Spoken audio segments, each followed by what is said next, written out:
Subscribe to our YouTube channel and press the bell icon to get the latest updates.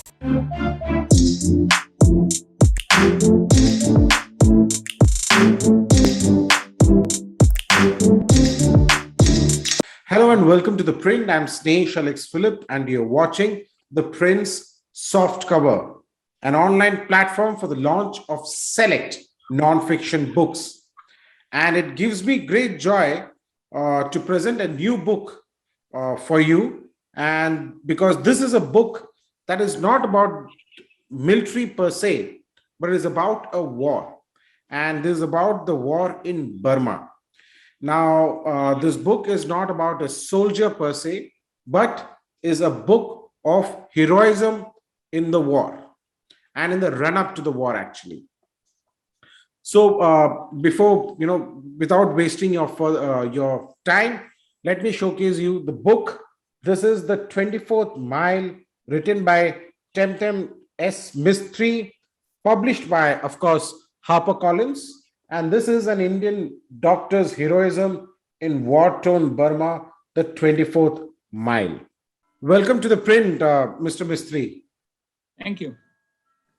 Good to be. I read this book, a very interesting book. I've already made some certain markings and all in this book. Before we go further, the first question that I'd like to ask you is, what is the 24th mile?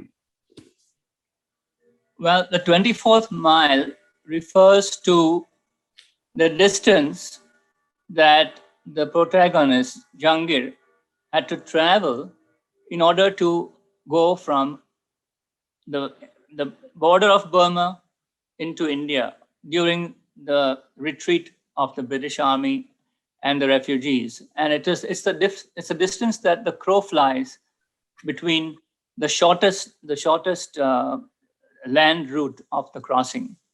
If you go 50 miles north of that or 50 miles south of that, the crossing would involve crossing mountains, which were about maybe much more than 24 miles. So this was the shortest distance. Remember, viewers had mentioned that this is soft cover is a platform for launch of select non-fiction books. Now, of course, Mr. Mistry, this book is not about you, and Mr. Mistry is actually a doctor who is based in the US. So who is this book? What is this book all about? Who is it on? So this book is all about the life of a doctor who was port health officer in Rangoon, and how he conducted himself in order to serve his country, serve his family, and inspired me to write about it because of all the activities that he undertook in order to do that. So that's in essence the book is about him and his activities during and after the war. I presume he was your uncle by marriage, in the sense. Yes, he was my wife's uncle, and I got to know him. Of course, my wife lived with him for 20 years, but I got to know him when for about 8 years before our marriage, off and on, during the time when I used to visit with her. So during that time, I realized what an extraordinary life he had led. And when I was in practice, of course, both of us were busy raising a family. We came to the States after MBBS and so on. So at that time, this was not paramount on my list of things to do, to write a book, because I had never written a book before. I was fond of writing. I had written essays, and I had a good grasp of language because in those days. So anyway, as time went on, and I learned from my wife and others and Jehangir's daughter himself about his life, the anecdotes and the activities and the inspirational and rather adventurous life also that he had led. Up to that point in Burma, I got to thinking that this was something that should be told, especially because Tom Brokaw had written a book about the greatest generation Yeah, in 2001. And uh, this was in my mind that this was the generation to whom we owed our freedom and our way of life. If they absolutely. had not sacrificed for us, we would have been under the jackboot of uh, of the Nazis and the Japanese invaders. So this was very much on my mind, that this was a life unsung hero that had to be told. And another incident that happened during the way is one day I was sitting with my granddaughter, and we were just looking at things that she had on in the playroom. Hundreds of pens and crayons and markers, and uh, she was asking me, do you have a pen collection? So I said, yeah, well, I have a pen collection. If you come to St. Louis, I'll show it to you. And then she asked me, well, does Mamaji have a pen collection too? That's my wife. And so I said, well, yeah, she doesn't have a pen collection. She has only one pen that was given to her when she graduated from high school. So she was really incredulous. She only one pen. So I said, yeah, she was given to it by her family, and it was a Parker pen, and she treasured it, and she still has it. So I'll show it to you when you come there. So I got to thinking that the generation of today, they have so much, and they can't value each individual thing for its true value. So this is what led, ultimately for me to get started writing the book.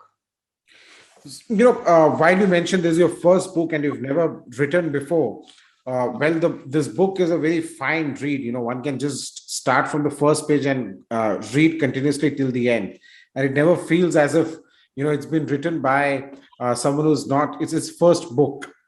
Uh, you know, talking further on this particular book itself.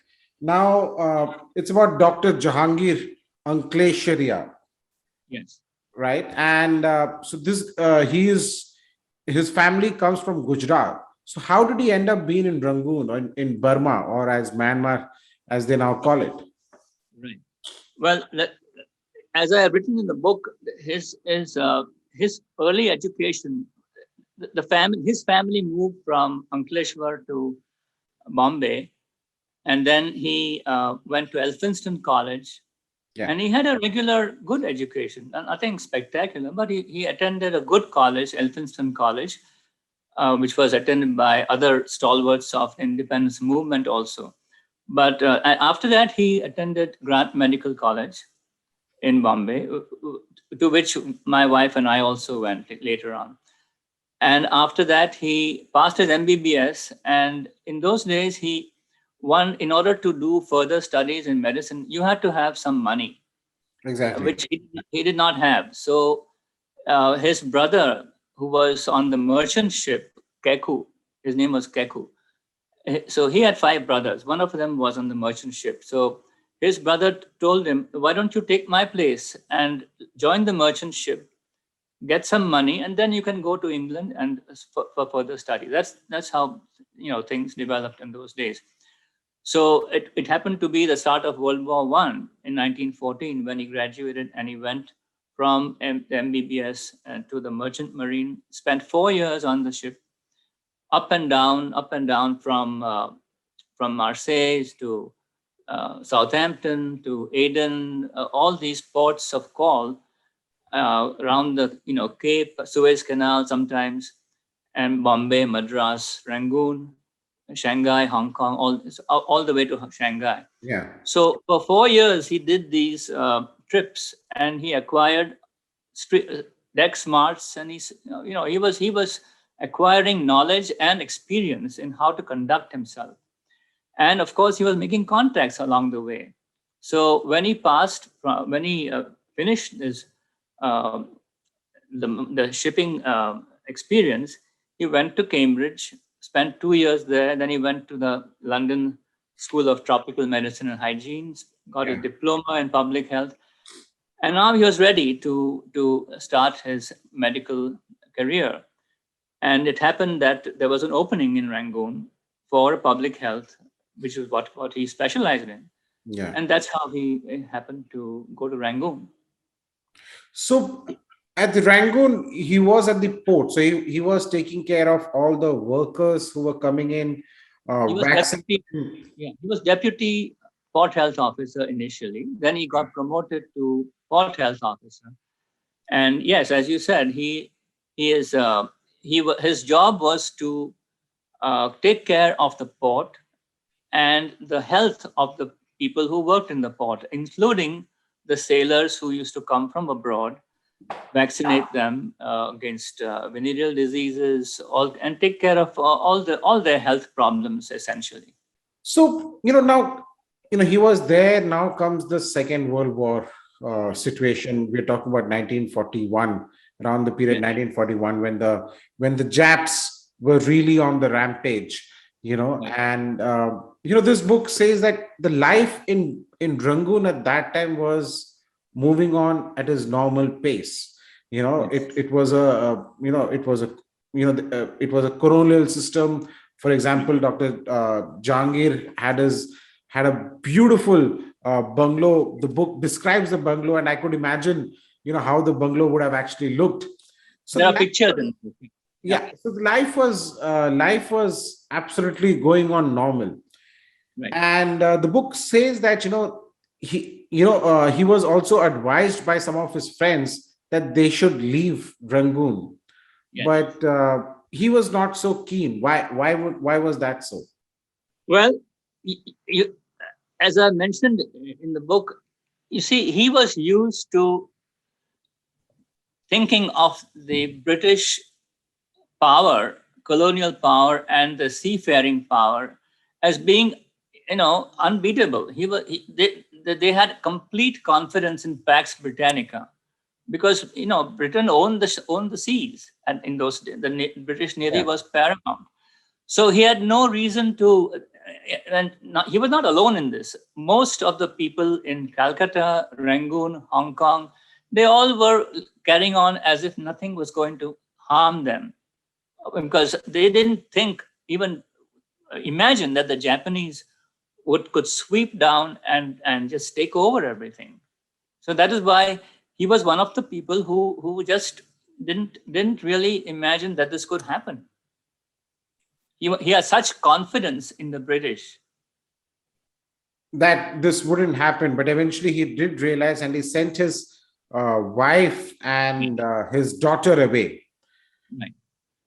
So he was an essential servant, so he could not leave with them. But when the invasion of the Japanese was imminent, and everyone then realized that this is going to happen and they had better leave, then the refugee exodus started. Most people who could afford it left by ship from Rangoon to Calcutta and Madras and so on. Those who couldn't afford it or couldn't make it, they went by land to the Indian border, which was 900 miles away. They had to walk. They had to walk, yes. If they could afford it, they would have porters and coolies and mules to carry them. But most of them walked, yes. So, and this is where the book gets interesting, and this book brings out the true hero that, Dr. Jehangir was. So before I, ask you further questions, how old was he then? When the second war? He was born in 1892. So he was around 50 years old, approximately, when the war broke out. So viewers, remember that this is a man who's 50 years old. He's in Rangoon. The Japs are moving forward, and he's a doctor. But however, as the tensions increased, he shifted to logistics, right? He volunteered himself to do the logistic works for the Brits. Yes. See, this was part of his character. He was a leader who led by example. He didn't order people around. When when it came time to do the work in the docks, the dock hands had gone. They were afraid, and they just vanished. So most of the dock work had to be done by the officers themselves. And Exactly. here was Jehangir, who actually did most of that. He just pitched in. And similarly, when the cholera epidemic started later on in Moniva, he didn't just tell them what to do. He went there and he was shoulder to shoulder with the people who were in the latrines. He led by example. Well, and he could have moved out. He could have refused, but he still continued to do what he did, right? Yes, he was I would say he more or less volunteered because of his creed was to serve and do his duty. That was his creed, and this is why it's so inspirational, because not many people feel that way nowadays, that you have to do your duty, and that comes first. Do what is right, not what is expedient. So he decided that his family had gone to India, they were safe. Now it was his turn. Remember, he had spent his whole education, his whole life training just for this. He was a public health expert, and here was a public health emergency that was about to explode. So what else would that was it was plain to him that this was his calling. Yeah, that is true, and this book does brings that out. And I was reading this book. Of course, one question that came to me was the fact that he also later joins the army, not really officially joins the army, but he's also part of the British Army later on. How did that come about? The special agent. He did not. They did not. They did not make him an officer in the army. He was a special agent who was more or less told to move with the armed forces, but not engage in any action unless it became necessary for him to control cholera epidemics, which of course Yeah, was something that they expected. And the British Army, you must remember that the army was not only retreating; they had thousands and thousands of refugees who were also trying to reach the same place across the border with the army. exactly. And this book dwells into, as he's already mentioned, a part of it, viewers, is about the fact about how he himself started treating the cholera patients. And this book also made me think about the current corona pandemic, the Right. importance of vaccination. Right. Dr. Jehangir had the foresight of ordering the relevant vaccination that was needed much before the outbreak happened, because he knew that an outbreak would happen, and he had ordered in already advanced stocking of vaccination, which actually helped the situation there. Uh, Eventually he does make it back to India, and his journey back to India is worth being turned into a film, because and if you could tell our viewers a gist of how did he manage to get back, the challenges that he faced. uh, you know he not only traveled by car, he had his car stolen, but Yeah. then, yeah, if you could tell our viewers about that. Well, this is a part of the story that is most, as you said, is most amenable to being serialized. But this is how. So he had his Austin car, and he moved with the troops to Mandalay. Then from Mandalay to Moniva. Along the way, he had a side trip to Memio. But basically, we know where he went and what he did. Yeah. But I had to fill in the substance and the flesh on the skeleton of chronology, which I had. And so once he reached Moniva and he controlled the epidemic, then he had to himself go across the border, and this is where he his car was, as you said, it was stolen by some rogue soldiers, and then Which actually saved his life. Japanese planes came and shot the car up to pieces. But by that time, he was fortunate enough to have left the car. So this is a very, very fascinating aspect. And the prologue to the book says, you see, his family in Bombay didn't know that. They thought that his car was shot up and he was inside the car, because that was the message that was relayed to him in Bombay. So you can imagine that was sure that he was alive. His wife had complete confidence that Jehangir could never be killed by the Japanese. She was convinced, and she believed in that. Although it was hard for her to do that, but she believed in him. So as it turns out, he walked up and down the mountains alone, and this is where I had to. As I wrote the book, I became good at writing dialogue. I had never written dialogue in my whole life. I only wrote essays in school. But by the time I reached the final chapter, I had Jehangir talking to himself. So, and if you want, I can read a couple of pages for that to give you a flavor of what he was up against. Please do, please do. This is the part where he almost reaches the end of the trek through the mountains.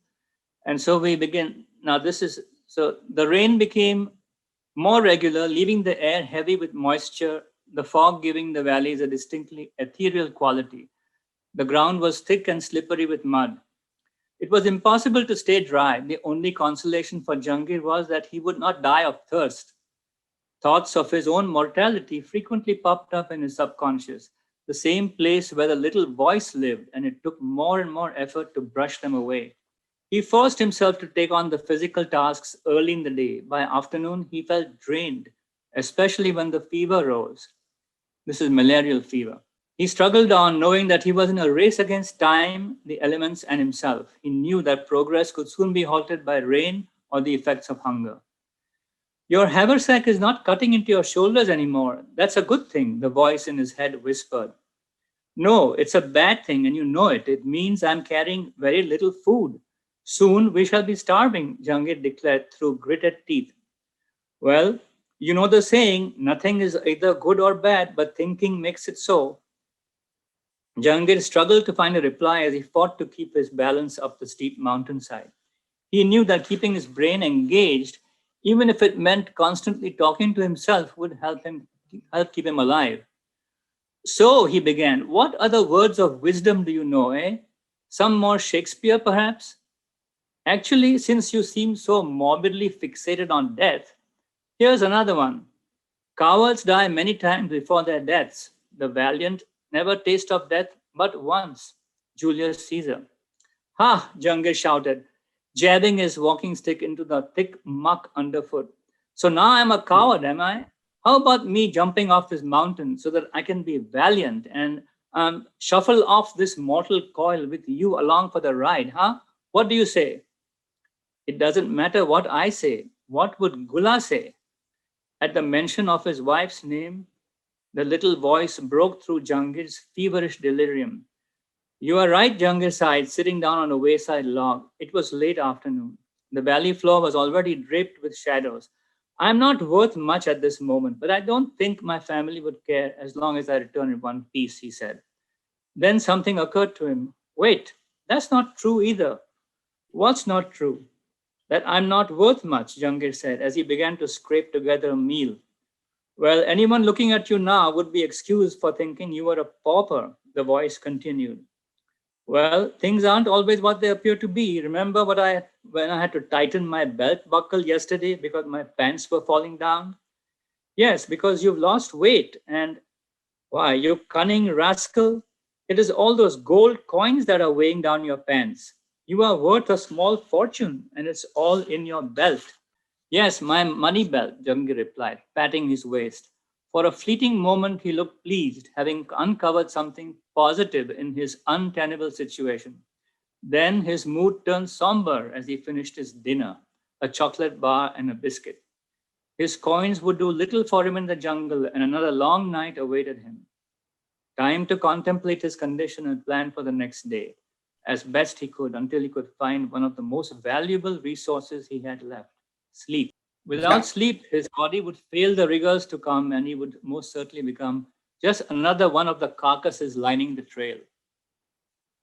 So this gives you a flavor of what he was up against in this trek, which he finally managed to reach Calcutta through, and he had a brother in Calcutta. So when he presented himself at his doorstep, they thought he was a vagabond, and they shut the door in his face. Shut the door, and he had to yell out, saying that I am Jehangir. So viewers, that's the gist of this wonderful book, The 24th Mile.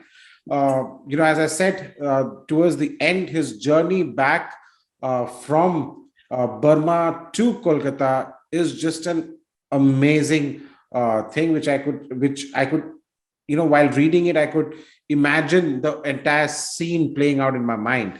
So thank you so much, Mr. Mistry, for writing this book and helping me recover, Dr. Jehangir Anklesaria. I never knew about him before, but reading this book has really enlightened me. And I'm sure, the viewers also would like to get an idea and would like to see the true heroism, which came out during the Burma War. Thank you so much, Mr. Mistry. If I could just make one more comment. Absolutely. This book is not just about his trek. It is of incredible relevance to today because of the vaccination. I talk about Hafkin, who introduced cholera vaccination, John Snow, who was a father of epidemiology. It is just so relevant to today's pandemic, the need for leadership. That's the true value of the book in my mind for today. Absolutely. And that is why I said, this book, this shows the doctor thinking in advance, and making preparations for it. He ordered in for the vaccinations. The vaccination arrived at the time, just about when the outbreak was happening. And his planning actually helped. And that's what leadership is all about, able to think ahead. So thank you so much, Dr. Mistry. It was a pleasure talking to you. You too. Thank you very much. Thank you.